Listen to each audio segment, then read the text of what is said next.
I am, Your Honor. You're ready. We'll start with the families of the defendants.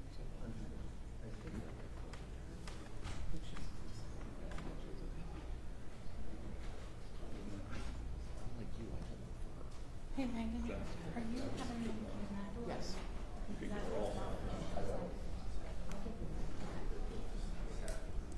we want to unlock it? So, or no? I don't know. I'm going to see.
Before we begin with the sentencing hearing here today, court will expect all individuals present in the courtroom to exhibit appropriate courtroom behavior. The court authorizes the deputies to immediately take action if such behavior is not conformed with. Court will also ask that all individuals present in the courtroom turn off their cell phones.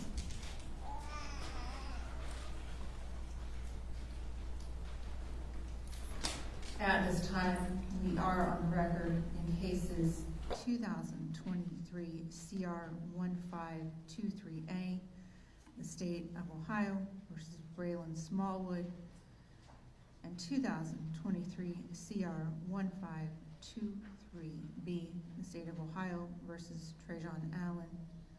This matter is before the court for the imposition of a sentence. Court will ask at this time the parties to identify themselves for the record. Your Honor, the State of Ohio is in attendance today, represented by Attorney Megan Sterrett and Attorney Evan Heck. Thank you. On behalf of Mr. Smallwood, who is in the courtroom accompanied by counsel at this time. Yes, good morning, Your Honor. My name is Michael Watson. I represent Mr. Smallwood. Thank you.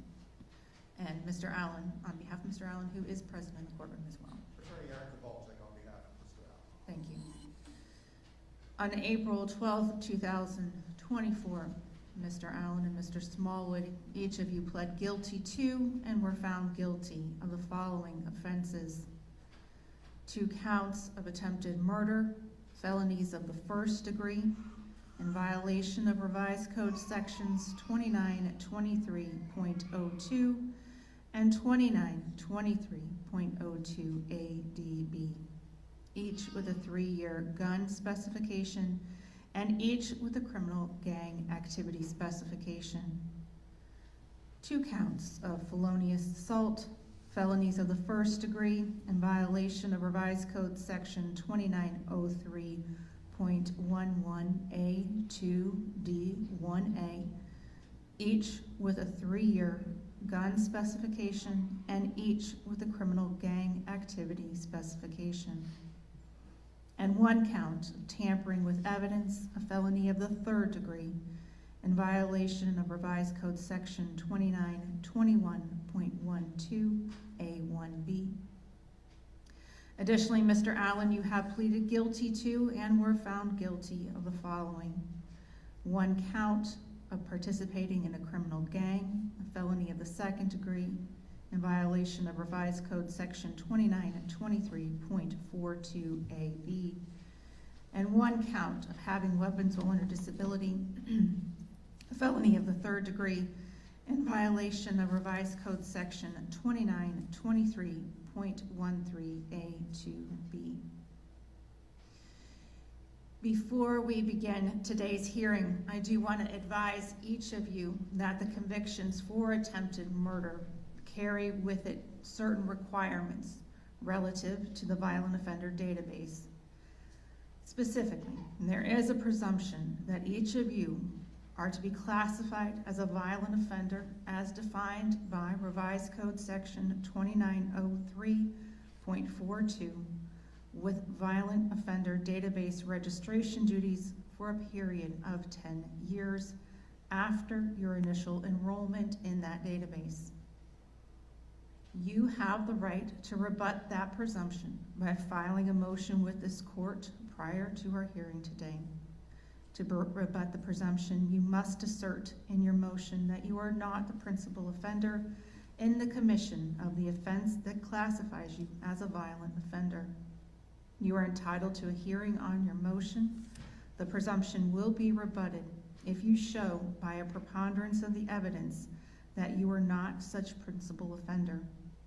If you do not meet your burden in this regard, you will be classified as a violent offender and you will be subject to violent offender database registration duties for 10 years.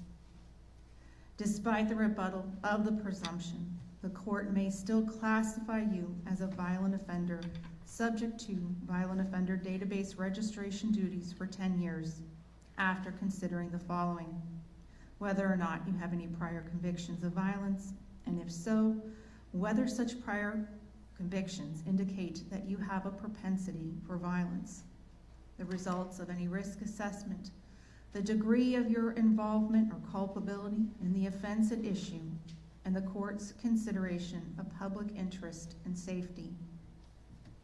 If you are classified as a violent offender, as defined by the revised code with violent offender database registration duties, such duties shall terminate at the end of the 10-year enrollment period, unless, upon motion by the state of Ohio, the court finds that you violated a term or condition of a sanction imposed under your sentence, or if you pleaded guilty to or were convicted of another felony or misdemeanor of violence during your enrollment period. If the court makes such findings, your violent offender database registration duties will be extended indefinitely. If your duties are so extended, you may file at any time during the extended enrollment period to terminate the enrollment period. However, you shall not file more than one motion in any 5-year period. Mr. Watson, Attorney Coleman, on behalf of Mr. Smallwood, have you had the opportunity to review with him the violent offender database registration duties? And at this time, is he prepared to proceed? Attorney Kowalczyk, on behalf of Mr. Allen, have you had the opportunity to review with him the violent offender database registration duties? I have. And at this time, is he prepared to proceed? Mr. Smallwood or Mr. Allen, do you have any questions about the notification that I've just given to you? No, ma'am. It is my understanding that the doctrine of merger would apply in this case, and that the state does concede that the counts set forth in count 1, attempted murder, and count 2, felonious assault, as well as count 3, attempted murder, and count 4, felonious assault, would merge into the counts of attempted murder as set forth in counts 1 and 3, in which the state is seeking a sentence. Is that correct? That is correct, Your Honor. Based upon the principles of merger, no separate sentence will be imposed on counts 2 and 4. Additionally, the state of Ohio is part of the plea agreement reached in this case. It's my understanding that you agree that there would be sentencing only as to the firearm specifications and gang activity specifications set forth in counts 1 and 3. Is that correct? That is correct, Your Honor. At this time, the court is prepared to impose a sentence. Do either of the defendants have anything to say as to why today's hearings should not proceed? No. State of Ohio, with respect to a sentence in this case. Your Honor, at this time, the state would ask, is this the appropriate time to have victims address the court? If there's nothing else you would like to add in addition to the sentence. Nothing beyond that. Okay. At this time, any victims or victim representatives may be present. Thank Who you, Your Honor. may be present may speak. The state of Ohio has Detective Michael Herrera and Detective Matthew Thomas that would like to address the court today. If you could please have each of them come up to the podium.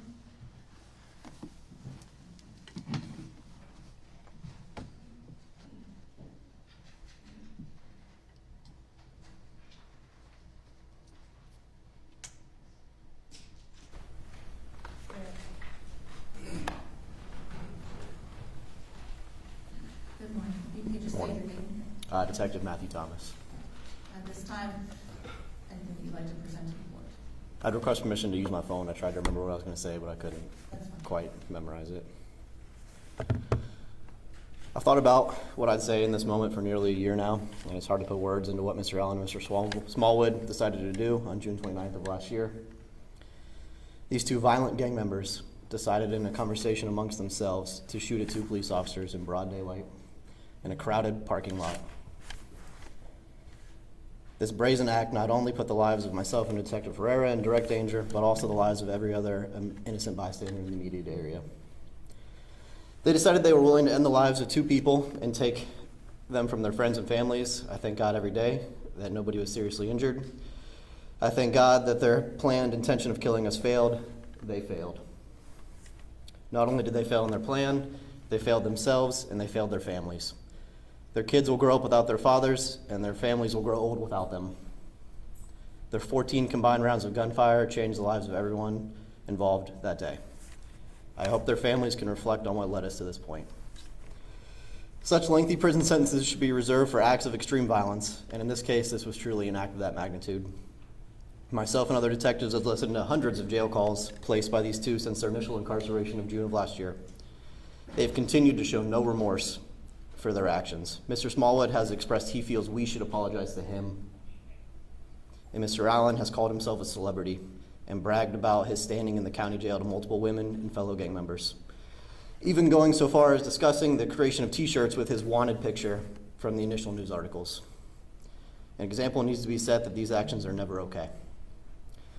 Maybe Mr. Allen and Mr. Smallwood will grow up in the next 20 years and return to society as productive individuals. For the time being, however, they will spend the next 20 or more years right where they belong. Thank you.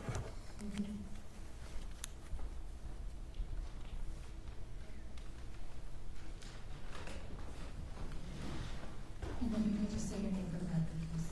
Detective Herrera. And anything you'd like to say. So I'm going to use my time to thank the men and women who worked hard on this case. I want to thank the people who showed up and who laced up. I am forever grateful. And to the people who think that shooting at the police is okay and condone violence against the police, let it be a reminder that you're wrong. That's it.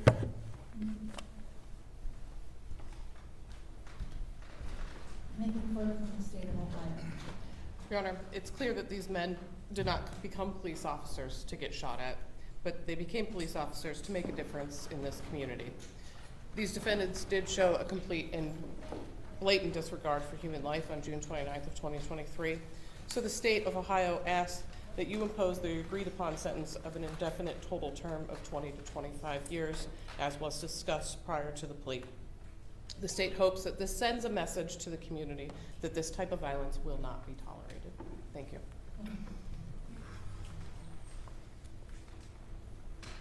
Attorney Watson or Attorney Coleman, on behalf of Mr. Smallwood, anything you would like to say or anything you'd like to say in his own behalf? Yes, Your Honor, and I do know that there are some family members who would like to speak, so would this court prefer me to speak first or have his mother and brother speak first? I will leave that to you. I would like to ask his mother to speak to this.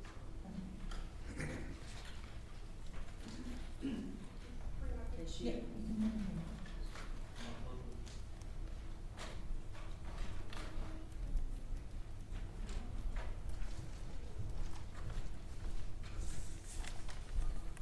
And if you could please say and spell your name for me. My name is Brandy with a Y, Smallwood. Thank you. Your Honor, I wrote a lot, so I'll try to go fast.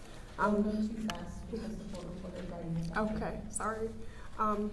I first off want to apologize to the detectives on behalf of my son. This situation could have played out in so many different ways. The officers could have got hurt. My son could have got hurt. And I'm just thankful to my God, Jehovah, that none of those things happened. I need you to know that I don't think that initially my son understood the severity of this, but upon talking to him, he told me he was sick to his stomach. He didn't know that they were police officers. He said that he was scared. He didn't know if it was, other people approaching him. He didn't know. He would no way ever shoot at the police. He wouldn't shoot at anybody. So I just want you to know that he told me that he didn't know, and I believe him that he didn't know. I worked so hard as a single mother to teach my two sons to do the right thing.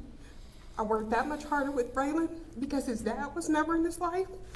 And the big initials that he has on his neck that I begged him not to get there because it would make him look like a thug, they're my mom's initials, who died of brain cancer, who poured into him when she was alive, and she gave him that extra love because he didn't have a father. Pearson had his father, Braylon didn't. And so I know that my son, he does. The people that he hangs around, these are kids that he has been with ever since he's been in preschool. My mom had a daycare. Trey went to my mom's daycare. They have been friends from the womb. And I just need you to know that my son is a loving kid. He is loyal to a fault, and I believe that he was loyal to his friends. And, you know, I told him as he grew older, you have to love some of your friends from a distance. And I just want to say that I truly believe in my heart that this was a tragic mistake. Braylon is a homebody. I brought in pictures like Braylon is a homebody. He kept a job. My son had a village. His village is here.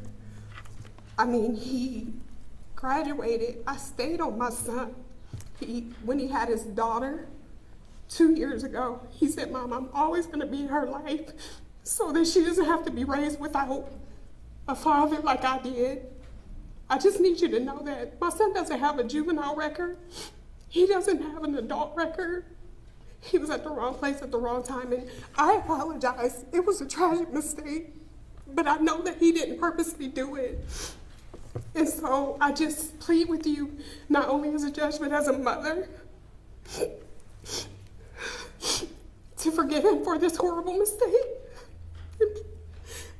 And I plead with you that he is able to be there for his daughter. I'm pleading with the court to please just give my son another chance.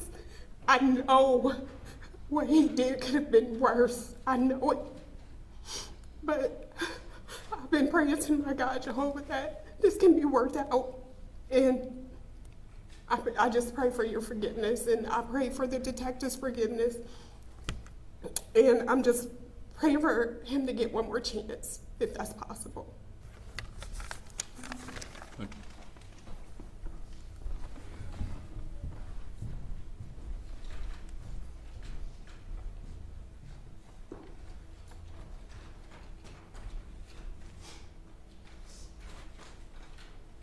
Attorney Coleman? Yes, thank you, Your Honor.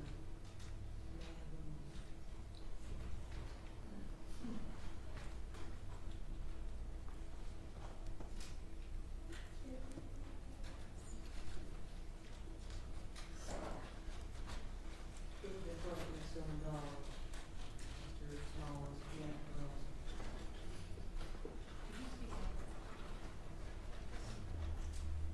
She said.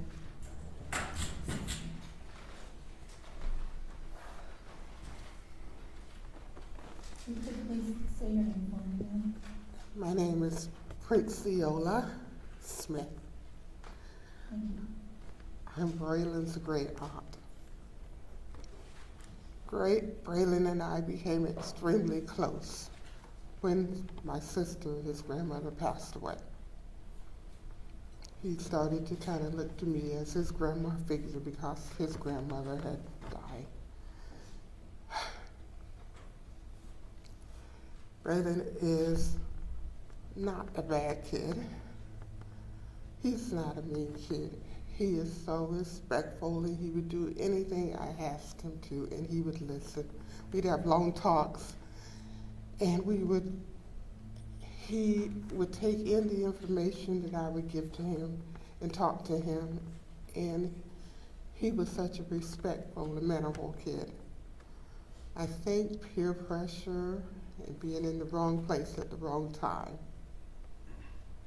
And Braylon and his mom were living in Columbus when they found out that my husband had Alzheimer's. Braylon wanted to come back to spend the time, be there for me for his last year of high school. Braylon came and basically stepped in, and for someone that young or whatever, he did everything that he possibly could to be the man of the house and take care of everything that he could. My husband was in a facility in Alliance, and Braylon would go with me every day.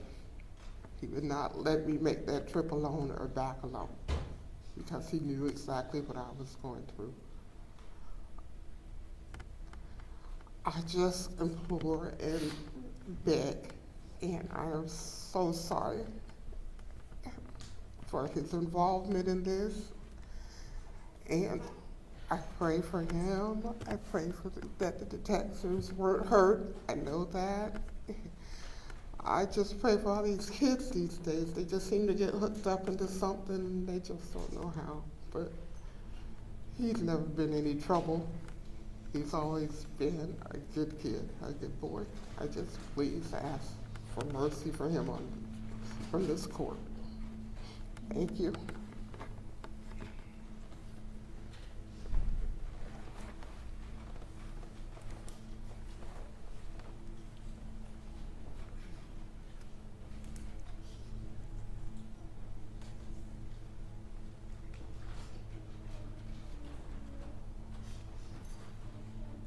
Did you make the one? Yes, may I proceed on? Yes, please.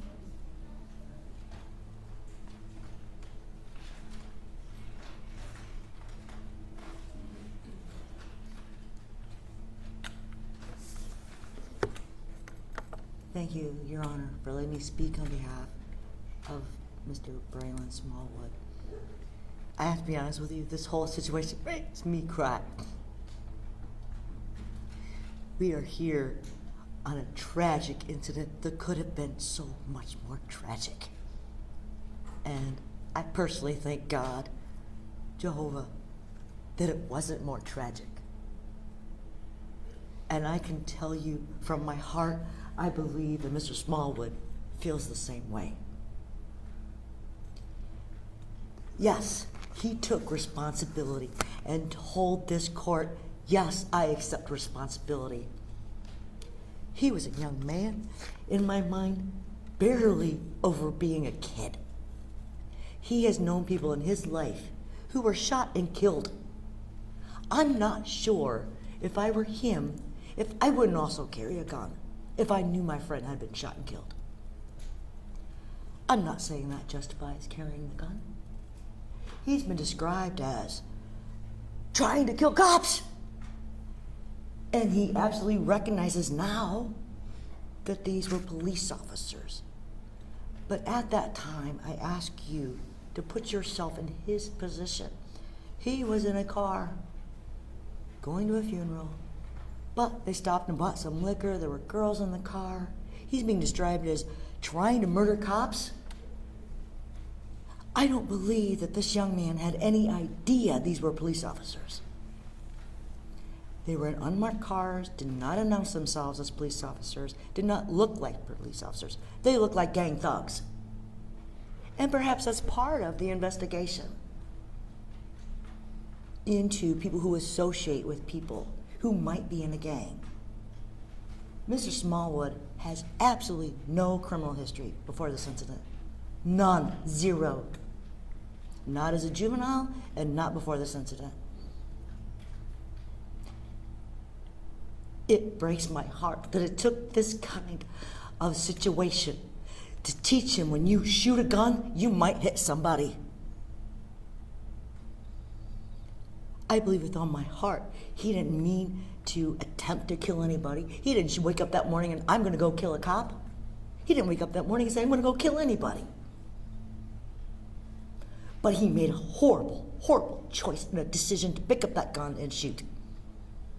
And he praises God. I know it, and his mother and his aunt know it. He praises God that that bullet didn't hurt somebody worse. Thankfully, it grazed. No, is that serious? It's very serious.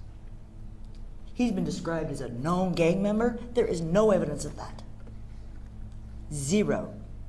He was never, the state initially charged him with being a participant in a gang. They did and then add in a gang spec. Why? Because he happened to be in the same car with a man that he knew since he was 4 years old. Does that mean he was out trying to go find a cop to kill that day? No. Was he trying to find a fight that day? No. Should he not be hanging around with people who have criminal backgrounds? No, he shouldn't have been.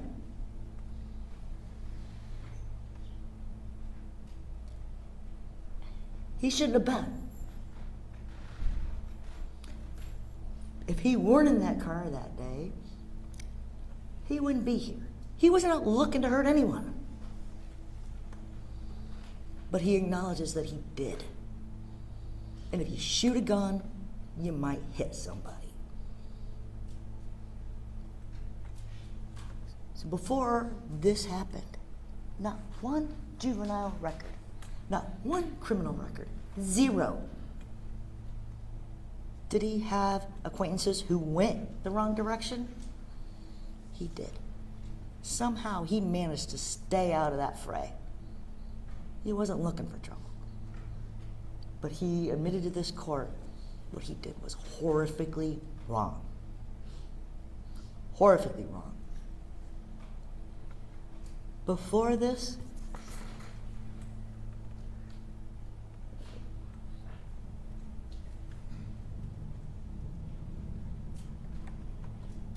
he's a high school graduate.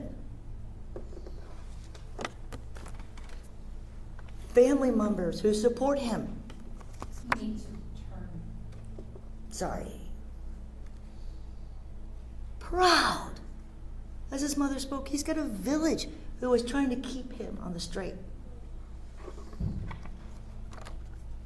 He loved his family members. They love him. When he had a baby, he's taking care of that baby. And now he realizes he can't take care of that baby for another 20 years. That's pain. That's real life pain.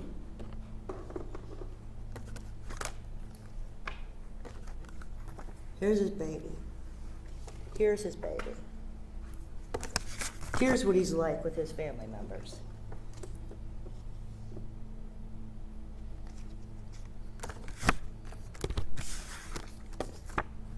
And here's what he's like with the woman who bore his child. No, did he have a child when he went out that day to the funeral? Did he have family members? Did he have that? Yes, he did.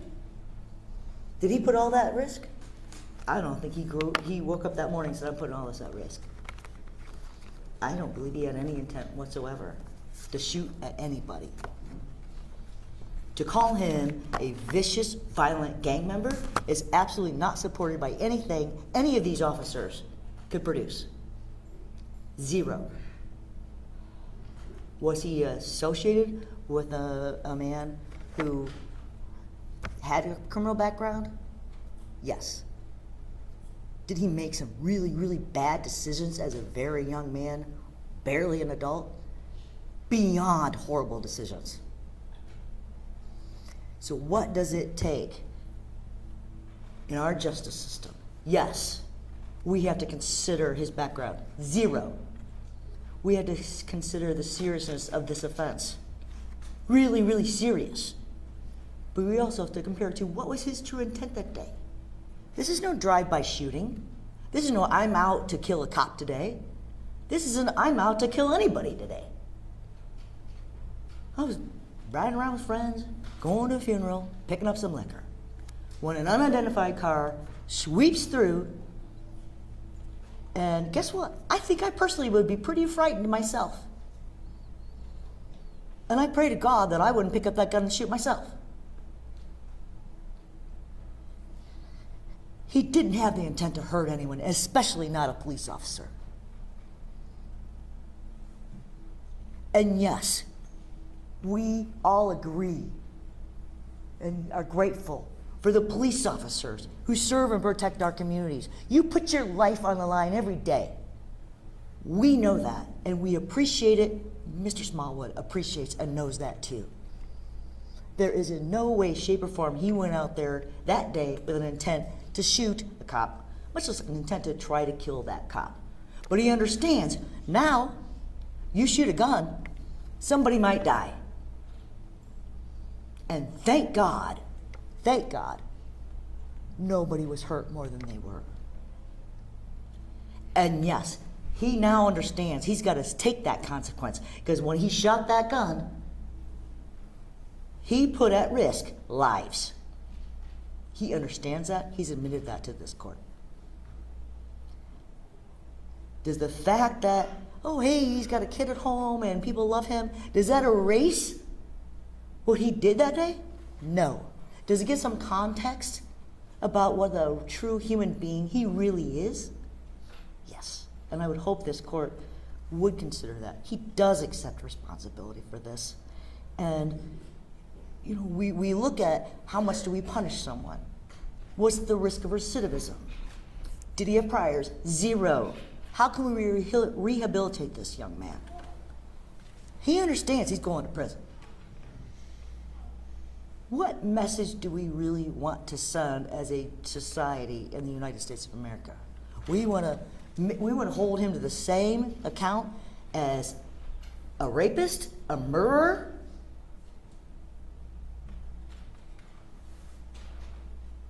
Somebody with the intent, I'm going to go out today and kill somebody? We're going to give them the same amount of time as somebody who has a criminal record with those kind of intents. As a young man with pressures, knowing that you've already had friends killed by gunfire, what do we tell him? What's he going to sit in prison thinking about?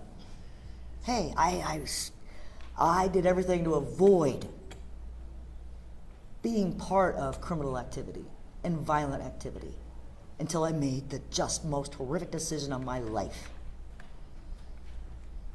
What do we tell everybody? It doesn't matter? Well, you might as well just go start running around and shooting people, because it doesn't matter. Is that the message we want to send? The officer talked about, well, you don't shoot at cops. Absolutely, I agree, and so does Mr. Smallwood. We don't shoot at cops. He didn't know he was shooting at a cop. And quite frankly, he should have never shot that gun, and he'll tell you that. But he was afraid. This is one hard lesson. And thank God the lesson didn't happen after somebody was hurt worse. I agree with that, 1,000,000%. But is this a man we want to send away for this amount of time and tell him, hey, look, all the good stuff you did doesn't matter. Why don't you just go in prison and learn how to be a real gang? Because it doesn't matter. And I would hope that this court understands that there is a difference between somebody who's out there attempting to be a violent person. He was violent that day, but that wasn't who he really is. He got caught up. And I do believe when he speaks, he'll let you know how remorseful he is for that. Not because he knows, well, this could have been life or 20, because he really appreciates the fact he could have hurt somebody much worse. He admitted to this court he did wrong. And I would just ask this court to consider that in this sentencing. And again, he's accepted his responsibility. We are not a country where we flog people in the middle of public square to send a message. And I go back to, what message do we send? You were able to keep your juvenile records out, your best friend since he was 4th grade. They grew up like siblings. One went the one way, and Braylon tried hard to stay the right with his God-fearing mother and his family. This was an awful day. And if the message is, no matter what, we're going to treat you the same as somebody who has a criminal record, then I'm not sure that's the message we want to send. Appreciate it, Your Honor.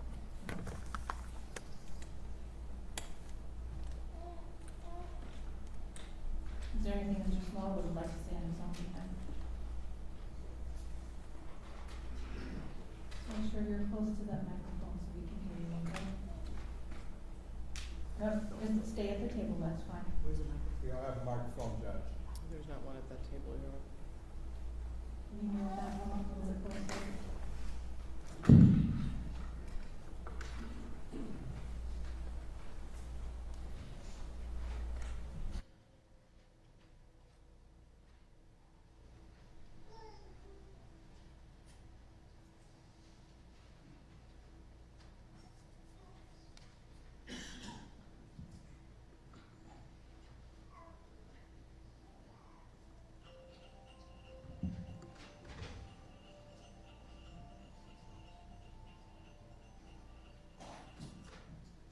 okay, you can come over here. That's fine.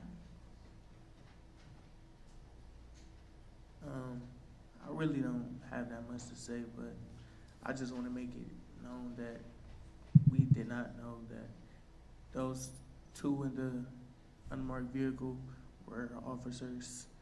I want to apologize to them because they really feel like we knew it were officers in that vehicle. I wasn't on the phone when they said they had me on the phone, basically saying that I deserve an apology. I was just basically saying, like, they could have went about the situation a different way, like approaching us. Me and my co-defendant were both in fear for our life. We didn't know who it was in that unmarked vehicle. My firearm is in my name, so I just was in fear of my life and I just took action. But I do want to apologize to the officers and let them know that we would never just shoot at cops. That's not smart. We would never do that. So that's all I gotta say. Thank you.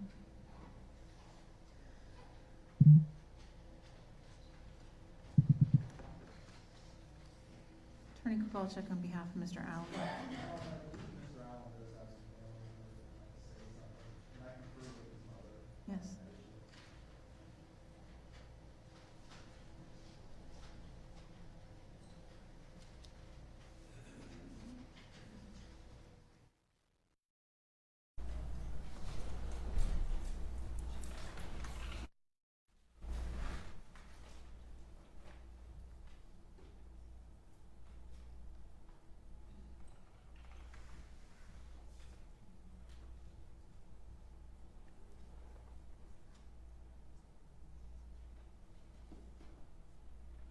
I believe Mr. Allen's mother's husband would like to make a statement.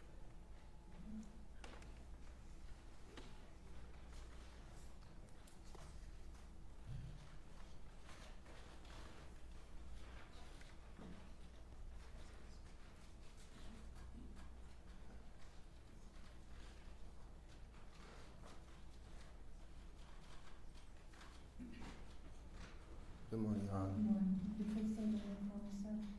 James Pope. First, I want to give my regards to the officers and everybody that was involved in the incident that took place last year. And I want to apologize for my son's behavior on that day. What I want to say also is, since day one with my son, me, him, Braylon, they've played on my midget league teams. They participated in sports throughout school. My son has made some mistakes, you know, in the past. But that day, when he called on the phone before he was apprehended, the one thing that plays in my head, because I've always held him accountable for his actions, always. And he'll tell you that I've always said, hey, you know, that ain't good right there. But that day, Your Honor, every time my son would get in, you know, make a mistake or do something wrong in school or whatever it was, I was the first to be like, hey, come on, man, I ain't going for that. I never supported when, you know, he made mistakes or did something that he wasn't taught. You know, he grew up in a household with a mother that worked 2 jobs and went to nursing school. And as well, I found my niche in working, and, you know, Trajan has always been around, nothing but support, positive reinforcement, and things of that nature. On that day, I spoke to him, and he said, why did they do that? He said, I would never shoot at a cop, is what he said to me. And times when I could tell that he was lying, because I've been with Trajan since he was 6. And times when he was lying in school and things like that, I see right through it and be like, you want punishment, because I don't believe you. I know this is what you, but that day, I looked at, on a video, I looked at him, and he said, he said, why would they do that? He said, why would they pull up on us? Like, he said, I would have never shot at a cop. And I'm not telling the court to condone, or do me or his mother condone anything, you know, of that nature, or his actions with a firearm or anything like that. But I will tell you, as I do believe on that day, he did not know that that was a cop. And, you know, again, it doesn't make it any better. I thank God that neither of those officers were hurt. And, you know, again, my regards go to them and their families for all that they've had to deal with. And I'm so sorry that this had to take place. But my son, he's not a hoodlum. Every adult that I've ever spoke to, even at times when I would be like, you know, hard-headed sometimes, that was my take on it at times. But then every adult that I would approach would be like, y'all seen your son, man, he always respectful. He's always, that's why I'm so confused why we're here today. You know, I don't condone what he did. But that day,